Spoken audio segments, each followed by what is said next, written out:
بسم اللہ الرحمن الرحیم اللہم صلی علی سیدنا مولانا محمد وعلی آلہ وصحبہ وسلم اللہم انا نحمدک ونستعینک علی ھذا باب فی الرجل یجد البلۃ فی منامہ۔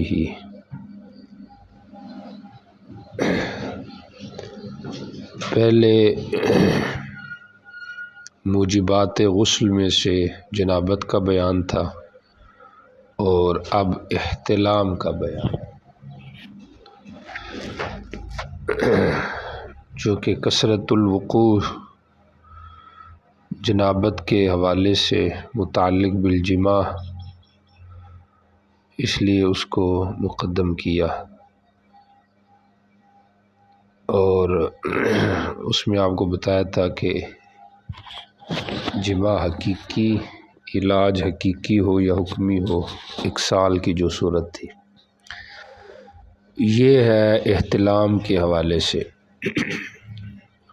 تری پایا اپنی خواب میں، یعنی یجد البلۃ، پائے وہ تری کو، فی منامہ، حال ہونے اس تری کے جو ظاہر ہوئی ہے اس کے نیند میں۔ تو اب اس کا کیا حکم ہے، آیا اس پر غسل ہے یا کہ نہیں ہے؟ اس بات ترجمہ تو بالمعنی ہے کہ یغتسل، غسل کرے گا، ایسا مرد کیا کرے گا؟ غسل کرے گا۔ اور مقصود مصنف بھی اس کے اس بات کا بیان ہے۔ تیسری چیز تو یہاں پہ نہیں ہے، ترجمۃ الحدیث دیکھیں، حضرت عائشہ رضی اللہ تعالیٰ عنہ سے روایت ہے کہ فرماتی ہے نبی علیہ السلام سے پوچھا گیا اس آدمی کے بارے میں جو بلل، تری کو پا رہا ہے اور اس کو احتلام یاد نہیں ہے، تو اب وہ کیا کرے؟ نبی علیہ السلام نے فرمایا غسل کرے نا۔ اور اس آدمی کے بارے میں پوچھا گیا جس نے یہ دیکھا ہے کہ اس کو احتلام ہوا ہے اور اس نے تری نہیں پائی، تو آپ نے فرمایا اس پر غسل نہیں۔ ام سلیم کہتی ہیں المرأۃ تری ذلک، عورت بھی اس کو دیکھتی ہے، آیا اس پہ بھی غسل ہے؟ آپ نے فرمایا جی ہاں، عورتیں تو مردوں کے مشابہ ہی ہے نا، شقیق کی جمع ہے یا شقیقۃن کی جمع ہے، مشابہ مردوں کے ہی ہے، تو لہذا ان کا بھی وہی حکم ہے۔ فقہ الحدیث میں امام شامی رحمہ اللہ نے یہاں پہ 14 صورتیں ذکر کی ہیں، حضرت تھانوی رحمہ اللہ نے بھی ان کو ذکر فرمایا ہے کہ خواب میں احتلام کا ہونا نہ ہونا اور منی وضی بدی، اس کے حوالے سے ٹوٹل کتنی صورتیں بنائی ہیں؟ 14۔ کیونکہ یا تو جو محتلم ہے یا اس کو احتلام کا شبہ ہے، تو اب یہاں پہ 3 صورتیں ہیں، یا تو تیقن مزی ہے، منی سے لے لیں، تیقن منی ہے یا تیقن مزی ہے یا تیقن ودی ہے، 3 صورتیں ہوگی۔ پھر شک ہے فی المنی والوضی، شک یعنی شک فی الاولین، شک فی الاخرین، اور شک فی الاولی والاخری، اور شک فی الثلاث۔ تو شک کی کتنی صورتیں بن گئی ہیں؟ 4، اور تیقن کی 3، تو ٹوٹل کتنی بن گئی ہیں؟ 7۔ ذہن میں ہے؟ تیقن منی، مزی اور ودی، ان میں شک، ان میں شک، ان میں شک، تینوں میں شک۔ اچھا، 7 صورتوں میں پھر آگے 2 صورتیں ہیں، تذکر احتلام ہے یا کہ نہیں ہے، تو ٹوٹل کتنی بن گئی؟ 14۔ کتنی بن گئی ہے؟ 14۔ ذہن میں آ گئی؟ اب تذکر احتلام ہے، احتلام یاد ہے، صرف ایک صورت ایسی ہے کہ جس کے اندر غسل واجب نہیں، اور وہ ہے تیقن ودی، تیقن ودی، تو تیقن ودی کی صورت میں احتلام واجب نہیں، ٹھیک ہو گیا۔ باقی جب احتلام خواب یاد ہے احتلام یاد ہے یعنی بات تو یہ ہے نا کہ اس کو تری نظر آئی ہے، تو تذکر احتلام کی صورت میں جو 7 صورتیں بنتی ہیں ان میں صرف ایک صورت ہے کہ جب کیا ہے تیقن ودی، اب اس کے اوپر غسل واجب نہیں، باقی 6 صورتوں میں اس پر کیا ہے غسل واجب۔ اچھا، عدم تذکر احتلام کی پھر کتنی صورتیں بنتی ہیں؟ 7، سمجھ آ رہی؟ اس کے اندر جو تیقن منی ہے اس میں تو بالاتفاق واجب ہے، تیقن منی کے اندر کیا ہے واجب ہے بالاتفاق، اور باقی جو صورتیں ہیں تیقن کی، مثلا تیقن مزی اور تیقن ودی، کتنی صورتیں ہو گئی ہیں؟ 2۔ تو تیقن منی کی صورت میں بالاتفاق غسل واجب ہے، اور تیقن مزی ہو گیا اور تیقن ودی ہو گیا، تو ان کے اندر تیقن مزی ہو گیا اور تیقن ودی، 2 صورتیں یہ ہو گئی، اور اس کے علاوہ جو صورتیں ہیں 4 احتمال والی، 4 ہی بنتی ہیں نا، شک فی الاولین اخرین اور شک فی الثلاث اور شک فی الاولی والاخری، تو یہ ٹوٹل کتنی بن گئی ہیں؟ 7 صورتیں۔ تو اس کے اندر جو ہے نا وہ امام ابو یوسف رحمہ اللہ کا اختلاف ہے، یعنی جو احتمال والی صورتیں ہیں نا، توجہ کریں، 3 صورتیں ایسی ہیں جن کے اندر یعنی ایک صورت میں بالاتفاق غسل کیا ہو گیا؟ واجب ہو گیا۔ 2 صورتیں کون سی ہوگی؟ تیقن والی، تیقن مزی اور تیقن ودی، اور ایسے ہی شک فی المنی اور شک فی المزی، تو یہ جو کتنی صورتیں بن گئی؟ 4 صورتیں، کتنی بن گئی؟ 4 صورتیں۔ تو یہ جو 4 صورتیں ہیں ان کے اندر جو ہے وہ غسل واجب ہے طرفین کے نزدیک، کن کے نزدیک؟ طرفین کے نزدیک۔ تو جو پیچھے احتمال والی ہیں ان کے اندر بالاتفاق نہیں ہے، تو حاصل یہ نکلا کہ جو عدم تذکر احتلام ہے تو اس کے اندر اگر شک فی الاخرین ہے یا شک فی الثلاث ہے، سمجھ آ رہی، یا پھر شک فی المنی اور شک فی الودی، یہ 3 صورتیں ایسی ہیں کہ جن کے اندر غسل واجب نہیں ہے بالاتفاق، اور تیقن منی کے اندر بالاتفاق کیا ہے؟ واجب ہے۔ پیچھے کیا رہ گیا؟ پیچھے 3 صورتیں رہ گئی ہیں، تیقن مزی، تیقن ودی اور شک فی المنی والمزی، شک فی المنی والمزی، تو ان 3 صورتوں کے اندر طرفین کیا غسل واجب ہے، امام ابو یوسف رحمہ اللہ کیا غسل واجب نہیں ہے۔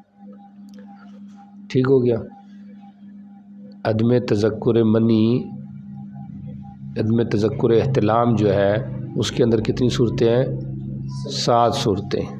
7 صورتوں میں ایک صورت جب تیقن منی ہے تو بالاتفاق واجب ہے، ٹھیک ہو گیا۔ باقی 3 صورتیں ایسی ہیں جو اختلافی ہیں، اور 4 صورتیں پھر اتفاقی ہیں. 4 صورتیں ایسی ہیں جن میں واجب نہیں ہے. کیا کہتے ہیں اس کو، 3 صورتیں بنتی ہیں. 3 صورتیں ایسی ہیں جن میں بالاتفاق واجب نہیں ہے، اور 4 صورتوں میں 3 صورتوں میں اختلاف ہے اور 4 صورتوں میں اتفاق ہے. تیقن منی میں اتفاق ہے کہ غسل کیا ہے، واجب ہے، اور 3 صورتیں ایسی ہیں جن میں اتفاق ہے کہ غسل واجب نہیں ہے،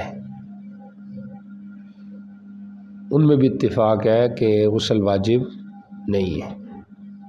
سمجھ آ رہی؟ اور 3 صورتیں کیا ہیں، اختلافی ہیں. تیقن منی میں بالاتفاق کیا ہے، واجب ہے، اور تیقن مزی، تیقن ودی، اور پھر اس کے بعد کیا آ گیا جی، شک فی المنی والمزی. تو اس کے اندر طرفین کے نزدیک غسل واجب ہے، امام یوسف کے یہاں نہیں ہے. اور باقی جو 3 صورتیں رہ گئی پیچھے، شک فی المنی والودی، شک فی المزی والودی، اور شک فی المزی والودی، یعنی فی المنی والودی، فی المزی والودی، اور مزی والودی. منی مزی میں شک ہے، ٹھیک ہے، اور مزی اور ودی میں شک ہے، اور تینوں میں شک ہے، تینوں والی بات ہے، تینوں میں شک ہے. تو اس کے اندر بالاتفاق واجب نہیں ہے. اچھا، یہ تو احناف کا مسلک ہو گیا کہ کن صورتوں میں غسل واجب ہے اور کن صورتوں میں واجب نہیں ہے. تو طرفین گویا کہ احتیاط کو لیتے ہیں، جو 3 صورتیں ہیں نا جن میں وہ غسل کو واجب کرتے ہیں تو وہ احتیاط پہ عمل کرتے ہیں. اچھا، پیچھے جمہور کا مذہب رہ گیا. جمہور کے ہاں تذکر احتلام اور عدم تذکر کا فرق نہیں ہے، بلکہ ان کے یہاں 3 ہی صورتیں ہیں، تیقن منی، تیقن غیر منی، اور احتمال منی. کتنی صورتیں ہیں؟ 3 صورتیں، تیقن منی، تیقن غیر منی، اور احتمال منی. احتمال منی کی صورت میں پہلے 2 کا حکم تو واضح ہو گیا، ٹھیک ہو گیا. احتمال منی کی صورت میں امام شافعی رحمہ اللہ کہتے ہیں کہ اختیار ہے، غسل کرے یا نہ کرے، اختیار ہے. امام احمد رحمہ اللہ فرماتے ہیں کہ اگر تو کوئی سبب خارجی مزی کا موجود تھا، یعنی غیر منی کا، پھر تو غسل واجب نہیں ہے. اور سونے سے پہلے اگر کوئی خارجی سبب مزی وغیرہ کا موجود تھا پھر تو غسل واجب نہیں ہے، ورنہ غسل کیا ہے، واجب. بات سمجھ آ رہی؟ یہ کس کا مذہب ہے؟ امام احمد رحمہ اللہ. اچھا جی، تو بہرحال جمہور کا مذہب جو ہے وہ اس میں بند ہے، تیقن منی، تیقن غیر منی، اور احتمال منی، احتمال منی. تو یہ جمہور کا مذہب ہو گیا، اور احناف کا مذہب میں 14 صورتیں تھی جو آپ کو بتا دی. جی چلے جی آگے. اب یہاں پہ ایک صورت ایسی ہے جس میں غسل واجب ہوتا ہے. اب تری موجود ہے اور احتلام یاد نہیں ہے، تو عدم تذکر احتلام ہو گیا، تو اب غسل کرے گا. سمجھ آ رہی؟ تو احناف نے پھر پوری تفصیل کر دی. تو اب امام یوسف رحمہ اللہ کے یہاں تو یہی ہوگا کہ تیقن منی ہے، خواب احتلام یاد نہیں لیکن منی کا اس کو تیقن ہو گیا ہے کہ یہ منی بنتی ہے، تو لہٰذا پھر وہ غسل کرے گا. اور طرفین کے مذہب میں جو باقی 3 صورتیں ہیں ان میں بھی غسل کرے گا. اور اگر احتلام ہوا ہے، تری نہیں پا رہا، تو اب تو ظاہری بات ہے غسل نہیں ہے. سمجھ آ رہی؟ کیونکہ خارجی کوئی نہ کوئی مشاہدہ تو ضروری ہے نا. جی چلیں. باب في المرأة ترى ما يرى الرجل. وبه قال حدثنا أحمد بن صالح قال حدثنا عنبسة حدثنا يونس عن ابن شهاب قال عروة عن عائشة رضي الله عنها أن أم سليم الأنصارية وهي أم أنس بن مالك قالت يا رسول الله إن الله لا يستحيي من الحق أرأيت المرأة إذا رأت في المنام ما يرى الرجل؟ قالت عائشة فقال النبي صلى الله عليه وسلم نعم فلتغتسل وإذا وجدت الماء. قالت عائشة فأقبلت عليها فقلت أوفر لك وهل ترى ذلك المرأة فأقبل عليه رسول الله صلى الله عليه وسلم فقال تربت يمينك يا عائشة ومن أين يكون الشرك؟ قال أبو داود وكذا روى الزبيدي وعقيل ويونس وابن أخي الزهري وابن أبي الوزير عن مالك عن زهري ووافق الزهري وصافح الحجبي. قال عن عروة عن عائشة وأما هشام بن عروة فقال عن عروة عن زينب بنت أبي سلمة عن أم سلمة أن أم سليم جاءت إلى رسول الله صلى الله عليه وسلم. اچھا جی، باب فی المرأۃ تری ما یری الرجل، عورت کو بھی اگر احتلام کی صورت ہو جائے پیدا تو آیا اس پہ بھی غسل لازم ہے یا کہ نہیں ہے؟ تو یہاں پہ اس کو بیان کیا جا رہا ہے۔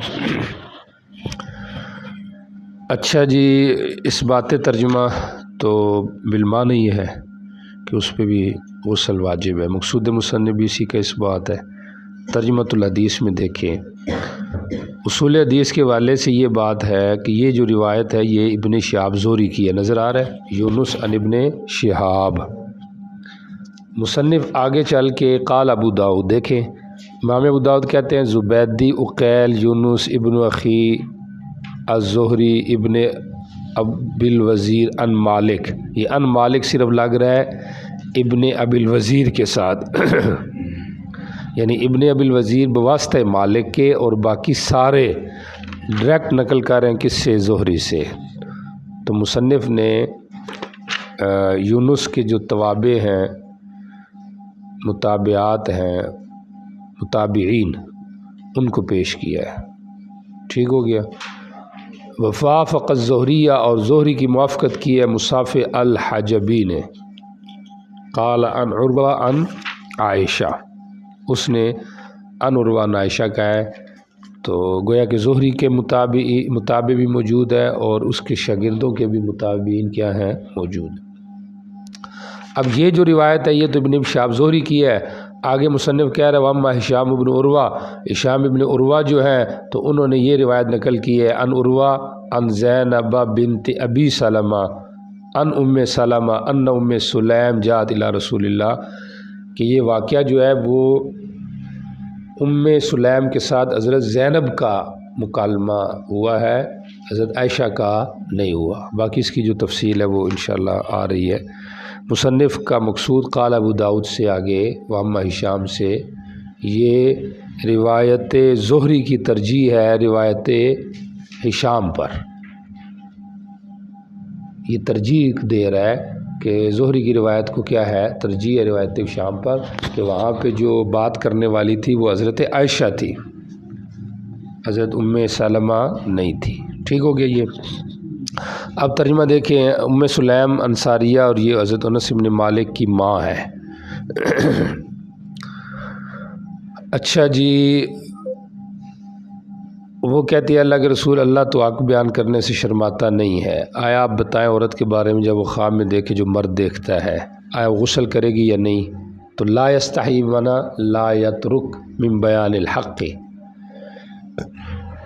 اللہ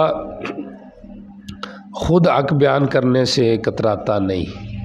ویسے تو حیا انفعالی اثر کو کہتے ہیں، کسی سے اثر لینا کہتے ہیں اس کو حیا ہو گیا، یعنی کسی کا اثر اس نے قبول کر لیا، اور اللہ تعالیٰ میں تو انفعالیت کا مادہ نہیں ہے نا، کیونکہ وہ تو عز پہ دلالت کرتا ہے، تو اس لیے یہاں پہ لازمی معنی ہے لا یترک من الحق، سمجھ آ رہی؟ کیونکہ حیا کو ترک لازم ہوتا ہے تو مطلب لا یترک من الحق کی۔ اور بعض نے کہا کہ یہاں پہ تو لا یستحیی ہے نا، استحیاء کی نفی ہے، حیا کی اس بات نہیں ہے، اس لحاظ سے اشکال نہیں ہے، سمجھ آ رہی؟ بہرحال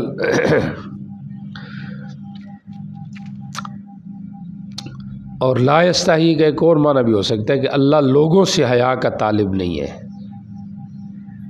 یعنی اللہ یہ نہیں چاہتا کہ لوگ حیا کریں، کیونکہ باب استفعال ہے نا، لا یطلب الحیاء من المکلفین فی بیان الحق، کہ وہ حق بیان کرنے میں شرمائیں۔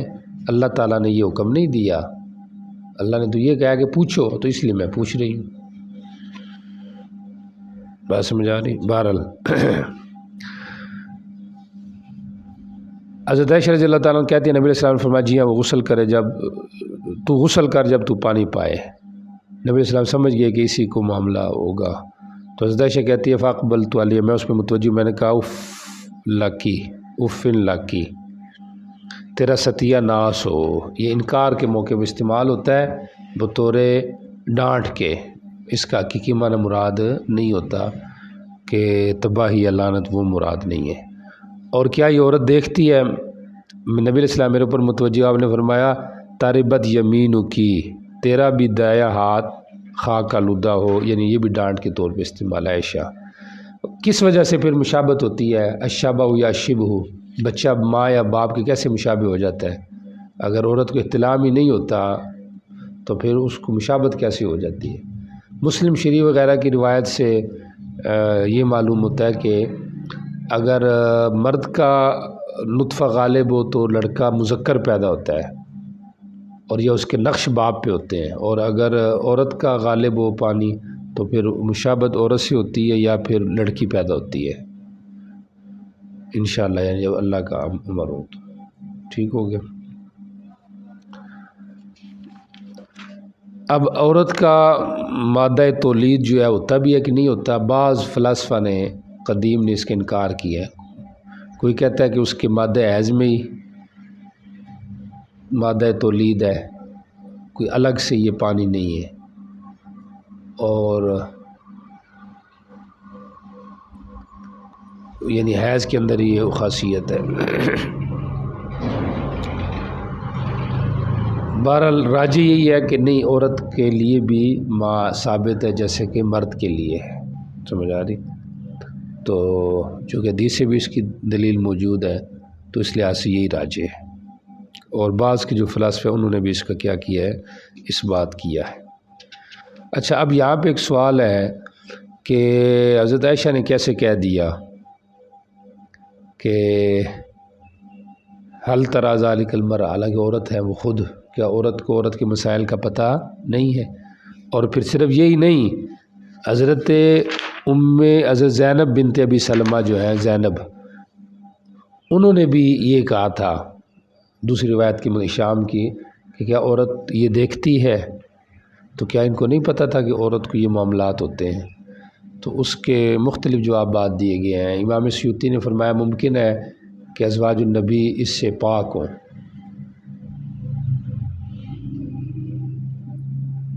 سمجھ آ رہی؟ اس سے کیا ہوں؟ پاک ہوں، تو یہ ممکن ہے، لیکن زرقانی وغیرہ نے اس کی تردید کی ہے کہ نہیں، سمجھ آ رہی؟ احتلام سے پاک ہونا یہ احتمالات سے نہیں ثابت ہوتا جب تک کہ کوئی خاص دلیل نہ ہو۔ تو بہرحال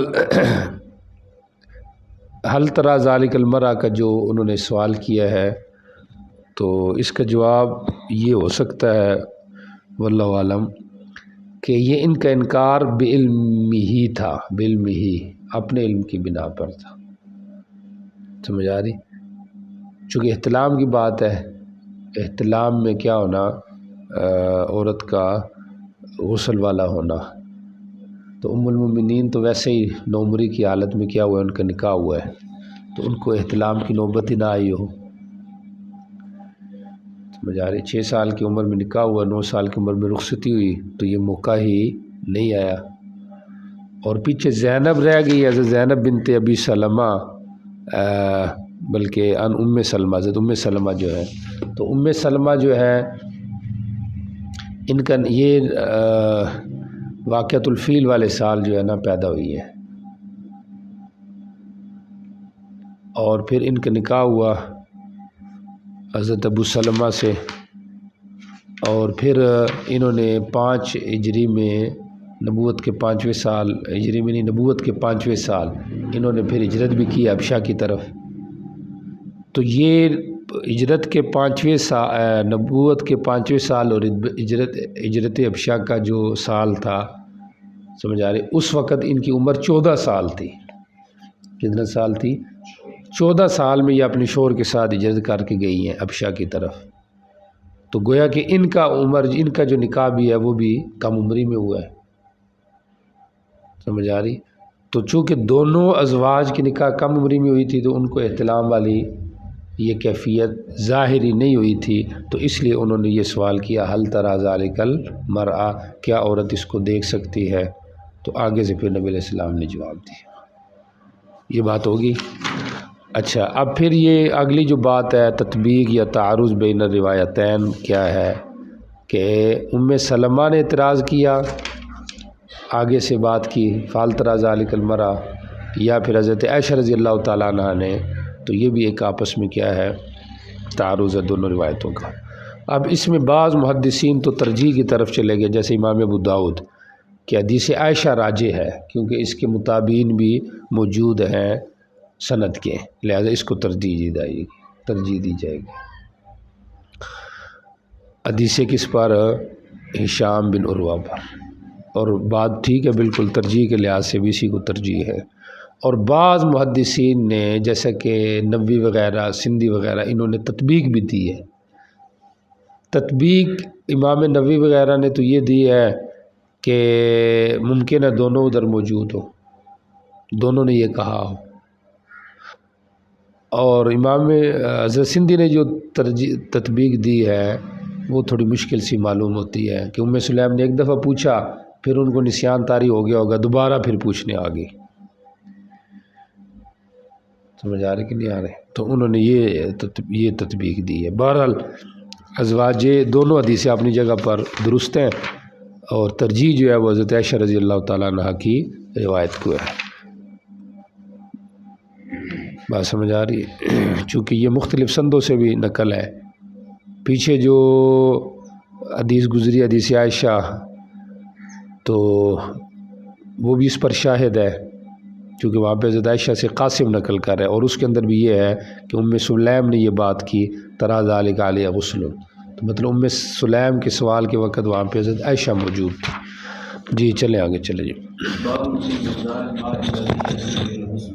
وبه قال حدثنا عبد الله بن مسلمة القعنبي عن مالك عن ابن شهاب عن عروة عن عائشة رضي الله عنها أن رسول الله صلى الله عليه وسلم كان يغتسل من إناء والفرق من الجنابة. قال أبو داود قال معمر عن الزهري في هذا الحديث سمعت أحمد بن حنبل يقول أكثر الصلاة 10 ركعات وسمعت يقول سعد بن أبي سعيد 5 ركعات 3. قال فما نية الإطعام؟ قال ليس ذلك بمحفوظ. قال وسمعت أحمد يقول من رضي في صدقة الفطر بمثلنا هذا 5 ركعات وثلثا فقد أوفى. قيل له السيحاني ثقيل؟ قال السيحاني أثقل. قال لا. باب فی مقدار الماء الذي یجزئ بالغسل، موجبات غسل کے بعد مقدار ماء کا بیان ہے، یعنی مائع غسل کا بیان ہے۔ جیسے اسباب غسل بیان کرنے کے بعد، اسباب وضو بیان کرنے کے بعد مصنف نے مائع وضو، آلہ وضو، اس کے متعلق مسائل بیان کیے۔ یہاں پہ بھی مصنف نے ایسے ہی کیا ہے، پیچھے موجبات غسل تھے، اب اس پانی کی مقدار کا بیان ہے جس سے غسل کفایت کرے گا۔ اچھا جی، اب کتنی مقدار پانی سے وضو کرنا ہے؟ تو اس بات ترجمہ تو واضح ہے کہ بالمعنی ہے کہ ایک فرق برتن سے آپ کیا کرتے تھے؟ غسل کرتے تھے، یا آپ اور حضرت عائشہ مل کر غسل کرتے تھے، ٹھیک ہو گیا۔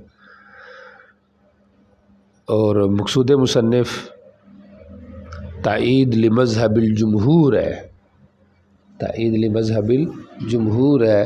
جمہور کا مذہب چونکہ آپ کو یاد ہو کہ سا کون سا ہے؟ سائے حجازی، سمجھ آ رہی؟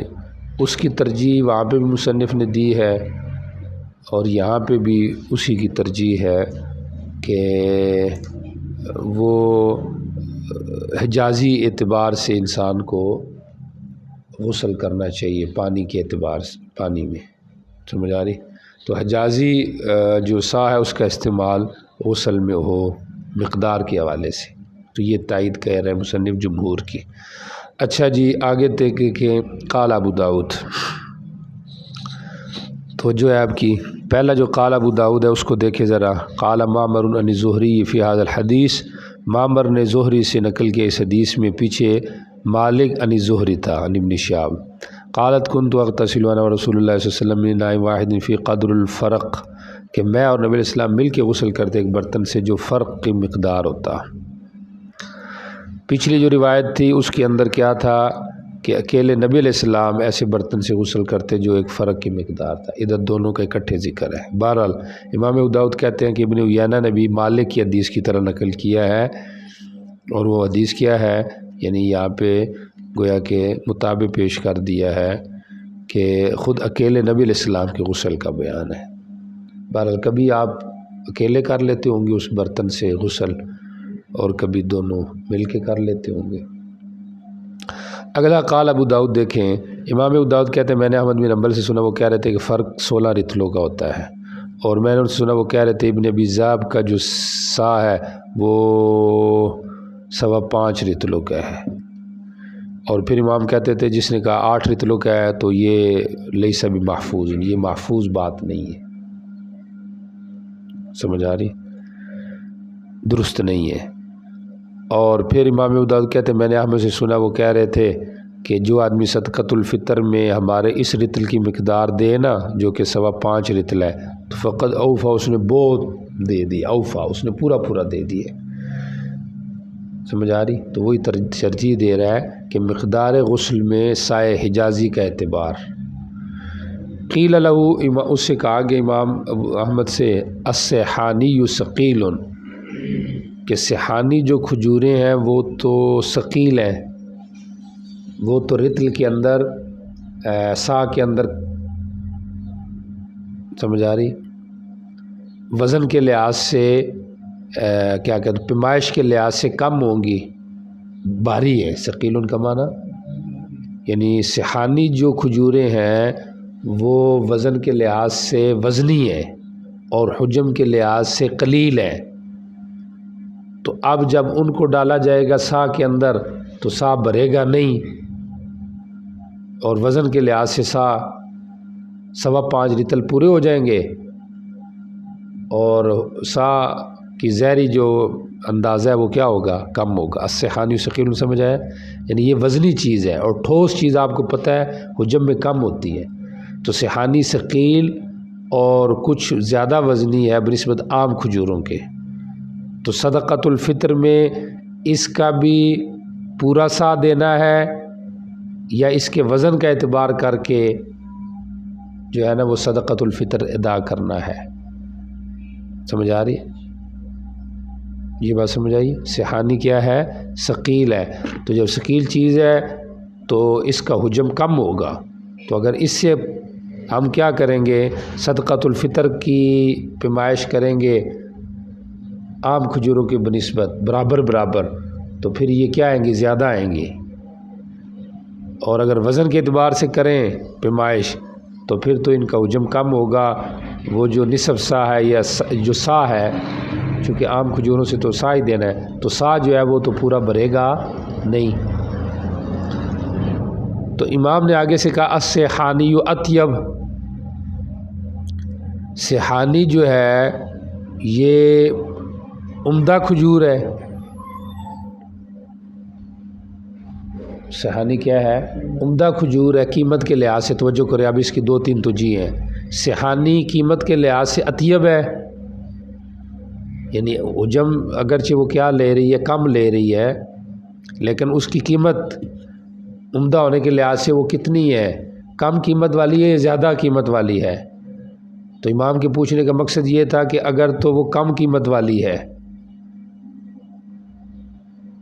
سمجھ آ رہی؟ پھر تو سا کیا کرنا ہے؟ پورا کرنا ہے، یعنی پھر کیل کا اعتبار کرنا ہے، یہ الفاظ استعمال کرتے ہیں، پھر کیل کا اعتبار کرنا ہے، وزن کا اعتبار نہیں کرنا۔ اور اگر وہ عمدہ نہیں ہے، اور اگر عمدہ ہے تو پھر ٹھیک ہے، وزن کا بھی اعتبار کیا جا سکتا ہے۔ آ رہی کہ نہیں سمجھ آ رہی؟ تو آگے سے سائل نے کہا لا ادری، مجھے تو یہ پتہ ہی نہیں۔ یہ ذہن میں آ گئی بات۔ اب دوسری توجہ دیکھیں، امام نے کہا سیحانی عمدہ ہے۔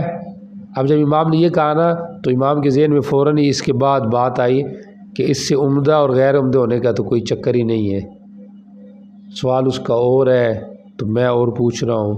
تو امام نے پھر خود ہی کہا لا ادری، مجھے نہیں پتہ۔ یہ بھی بعض لوگوں نے توجہ کی ہے کہ امام نے چونکہ بلا وجہ آگے سے اطیب کہہ دیا تو پھر اپنے سوال سے انہوں نے اعراض کر لیا اور خود کہہ دیا لا ادری، مجھے پتہ نہیں۔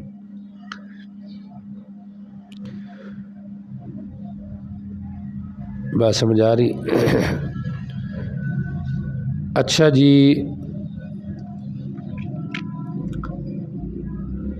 تو یہ توجہ کی گئی اس کی کہ السیحانی ثقیل، سیحانی کیا ہے؟ ثقیل ہے۔ امام سے پوچھا گیا تو امام نے آگے سے کہا،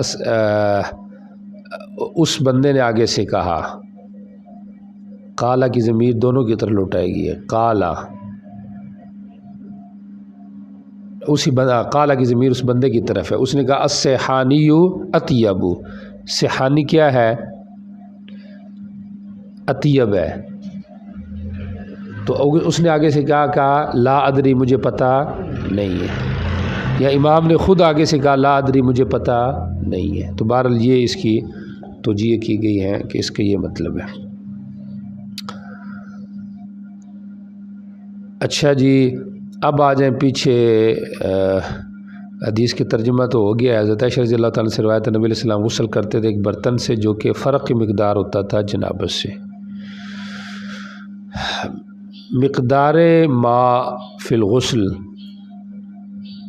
پیچھے اس کی تحقیق ہو چکی ہے، مقدار ماء وضو کے اندر، سمجھ آ رہی کہ کتنا ہونا چاہیے غسل کے اندر جو نبی علیہ السلام کرتے تھے۔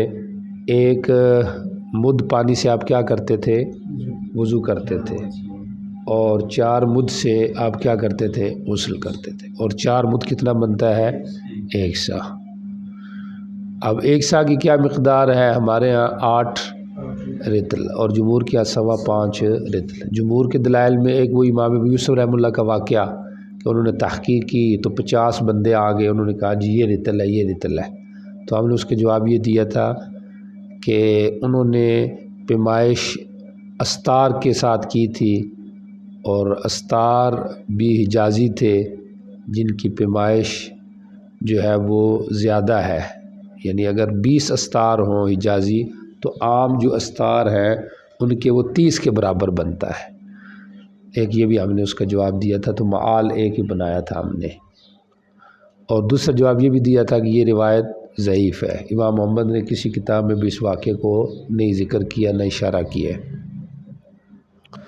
ایک روایت ان کی یہ دلیل تھی، یہ جو سامنے آ رہی ہے، کہ فرق جو ہے وہ ہوتا ہے 16 رطل کا، سمجھ آ رہی؟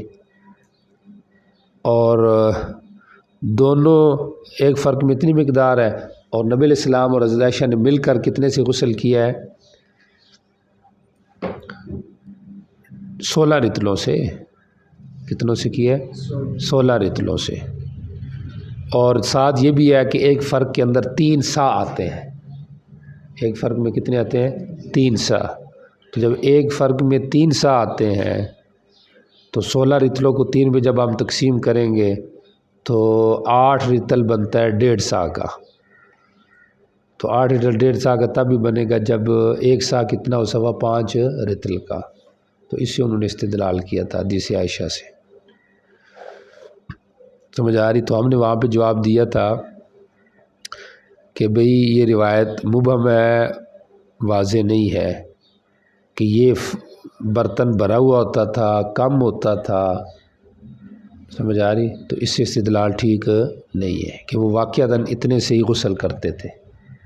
اور پھر یہ بات کہ فرق کے اندر 16 رتل ہوتے ہیں، اس کی بھی ہمیں تسلی نہیں ہے، سمجھ آ رہی؟ اگر آپ کہتے ہیں کہ کسی صاحب لغت نے کہا ہے تو اس کا جواب ہم نے دیا ہے کہ لغوی کا قول ہمارے اوپر حجت نہیں ہے، کیونکہ ہمارے پاس بھی اہل لغت حضرات ہیں جو اس بات کا انکار کرتے ہیں، سمجھ آ رہی؟ تو یہ ان کے دلائل تھے، یہ ان کی جمہور کی دلیل ہے جو فرق کے لفظ سے استدلال کرتے تھے۔ اور ہماری دلیل تحاوی وغیرہ کی سند جید سے روایت حضرت مجاہد کی تھی کہ حضرت عائشہ کے پاس ایک برتن تھا، وہ کہتی تھی کہ نبی اسلام اس سے غسل کرتے تھے، تو جب اس کو ناپا گیا تو وہ کتنا تھا؟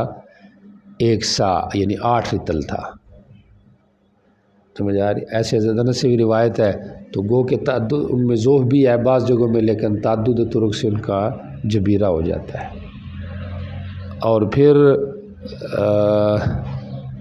امام مالک سے یہ بات آئے گی آگے کہ امام مالک فرماتے ہیں کہ، اور ہمارے حضرات بھی یہ فرماتے ہیں کہ واجبات میں اعتبار بڑے سا کا کرنا چاہیے، حتیٰ کہ کفارات میں تو امام مالک نے کہا کہ اس سے بھی جو بڑا سا ہے، سمجھ آ رہی، اس کا اعتبار ہونا چاہیے، جس کے اندر 12 جو ہے نا وہ رتل مل کر ایک سا بنتا ہے۔ تو چونکہ حضرت عمر کا جو سا تھا، سائے عراقی، سائے حجاجی، یہ اوسط درجے کا تھا، تو خیر الامور اوسط ہوا، اس لیے ہم نے اس کو لیا ہے۔ جی چلے پڑھے آگے۔